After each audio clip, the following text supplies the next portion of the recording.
सबसे पहला सवाल, किस तरीके से देख रहे हैं कि योगी आदित्यनाथ ने जो है नमाज को लेकर सख्त चेतावनी दी है कि सड़कों पे जो है नमाज नहीं पढ़ा जाएगा।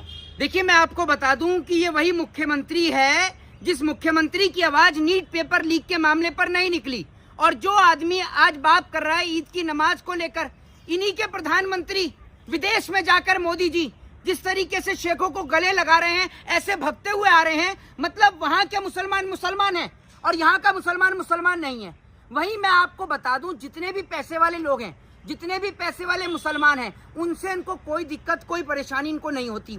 योगी आदित्यनाथ पैसे वाले मुसलमान हैं, यूसुफ भाई जिनके लुलु मॉल का उद्घाटन करने पहुंच गए। नरेंद्र मोदी शेखों के हाथ चूम रहे हैं, पप्पियां ले रहे हैं, उनके गले लग रहे हैं, तब इनको कोई दिक्कत नहीं है। लेकिन दिक्कत इनको भारत के मुसलमानों से है। बड़ी बात यह है कि भारत के ये कल्चर को खत्म करना चाहते हैं।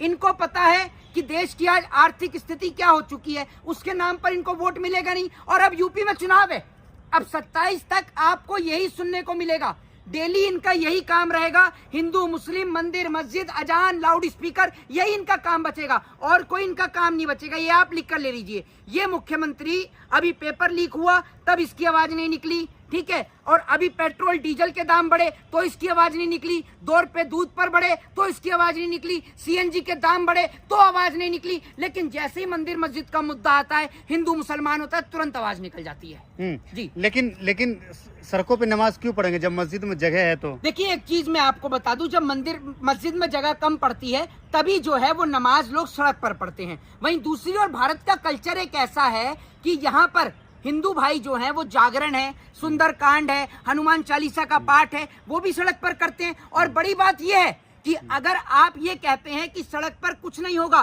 तो फिर सड़क पर कुछ नहीं होगा।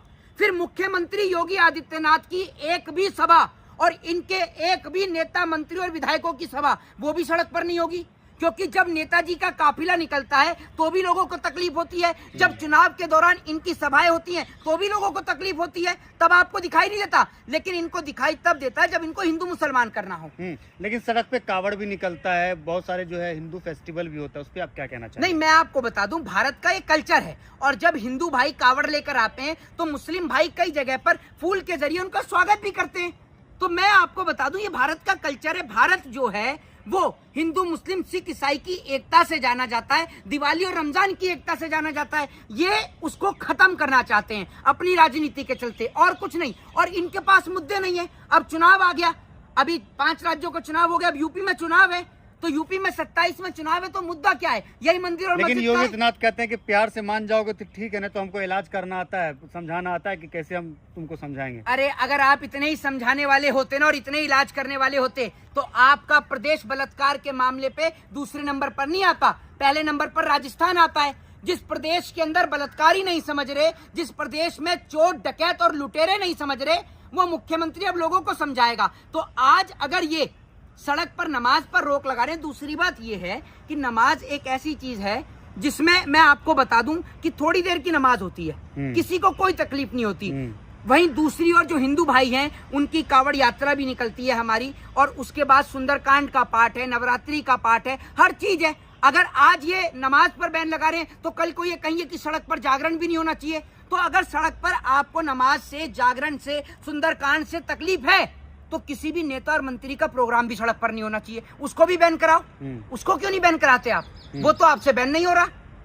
जी, अच्छा, लेकिन एक चीज है मोहित शर्मा, एक चीज है कि मोहित शर्मा की पश्चिम बंगाल के रेड रोड में हमेशा ईद की नमाज होती थी, लेकिन इस बार जो है ऐसा लग रहा है कि वहाँ ईद की नमाज नहीं होगी, भाजपा सरकार बनती है। देखिए, एक चीज मैं आपको बता दूं, जहां जहां इनकी सरकार आएगी, इनकी सरकार नफरत के पुल पर ही तो टिकी हुई है। अब एक बात मुझे बताइए कि अगर सत्ता परिवर्तन हो गया होता और प्रधानमंत्री की जगह कोई और, मोदी की जगह कोई और प्रधानमंत्री होता, तो लोग उससे महंगाई पर सवाल करते। अगर यहीं पर कांग्रेस की सरकार होती और जैसे पेट्रोल और डीजल के और दूध के दाम बढ़े, यहीं अगर कांग्रेस की सरकार होती तो अभी भारतीय जनता पार्टी सड़क पर होती। लेकिन आज पेपर लीक हो जाता है, आज पेट्रोल के दाम बढ़ जाते हैं, डीजल के दाम बढ़ जाते हैं, उनसे लोगों का ध्यान हटाने के लिए ध्यान जो है वो कुर्बानी की ओर करा जा रहा है। भाई, एक बात आप मुझे बताइए, आप कह रहे हैं कि तमाम जगह पर बंगाल किस लिए जाना जाता है?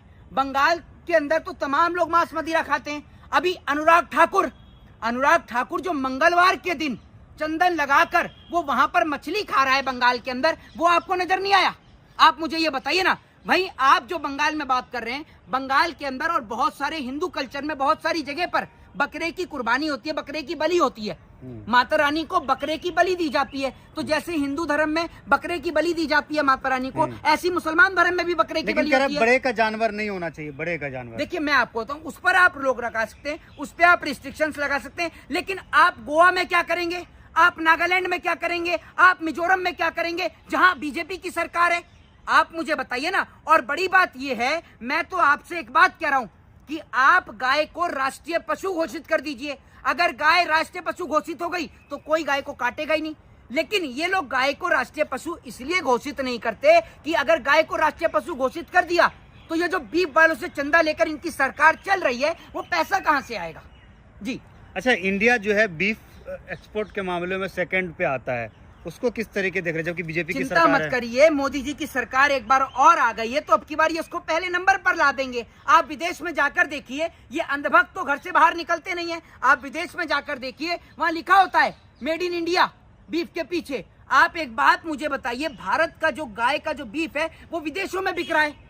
आप मुझे बताइए ना, वो विदेश में बिक रहा है, वो कैसे जा रहा है? बिना सरकार की परमिशन के तो जा नहीं रहा होगा। सरकार उनको परमिशन दे रही है, स्लेटर हाउस चलाने के परमिशन दिए जा रहे हैं। तो आप प्रतिबंध लगाओ, गाय को राष्ट्रीय पशु घोषित करवाओ, जबकि जो तमाम कंपनियां हैं उनके मालिक हिंदू भी हैं जो चला रहे हैं। अल कबीर प्राइवेट लिमिटेड का मालिक कौन है? तमाम कंपनियां हैं, आप देखिए ना। लेकिन इनका जो एजेंडा है वो फिक्स है, हिंदू मुसलमान करने का। और अभी आपको अब ये मुद्दा 2027 तक कंटिन्यू यही मुद्दा नजर आएगा, मंदिर और मस्जिद का, हिंदू और मुसलमान का, क्योंकि उत्तर प्रदेश में 27 में चुनाव है और इनकी औकात जो है वो शिक्षा और महंगाई के नाम पर चुनाव लड़ने की नहीं है। इसीलिए मंदिर मस्जिद, हिंदू और मुसलमान के नाम पर ही चुनाव लड़ेंगे। अच्छा, योगी आदित्यनाथ जो है इतने एग्रेसिव क्यों होते हैं? जब मुसलमान का नाम आता है तो वो काफी एग्रेसिव दिखने लगते हैं। नहीं, काय के लिए एग्रेसिव होंगे?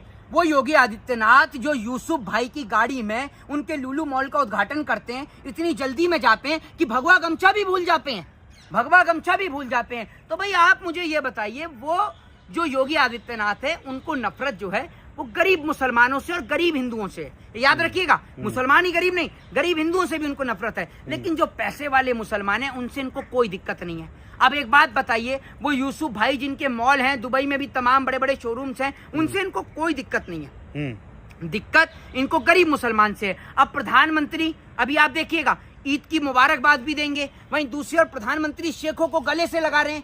एक और इनकी पार्टी चलती हिंदू मुसलमान की नफरत से है, वहीं वहां पर जाकर दुबई में, सऊदी में जाकर शेखों को गले लगा रहे हैं और ऐसे भगते हुए आ रहे हैं जैसे करण अर्जुन, ऐसे गले मिल रहे हैं कि जैसे कुंभ के मेले में इनका कोई भाई खो गया हो, ऐसे गले मिल रहे हैं। तो मोदी जी का तो पुराना रिश्ता हो सकता है ना शेखों से? मोदी जी का तो हर जगह से पुराना रिश्ता है। मोदी जी तो इतना झूठ बोलते हैं कि गिनीज वर्ल्ड रिकॉर्ड वालों की नजर या तो मोदी जी पर गई नहीं, या फिर मोदी जी का झूठ देखकर वो भी डर गए। इतना झूठ बोलते, कभी बचपन में मगरमच्छ पकड़ लाते हैं, कभी चाय बेच लेते हैं, कभी अलीगढ़ में ताले वाली की कहानी सुना देते हैं, कभी बांग्लादेश की लड़ाई लड़ लेते हैं। ये स्थिति है मोदी जी की, झूठ बोलने में नंबर 1 आदमी है मोदी जी। अच्छा, मुसलमान क्या इस बार नमाज पढ़ेगा सड़क पे?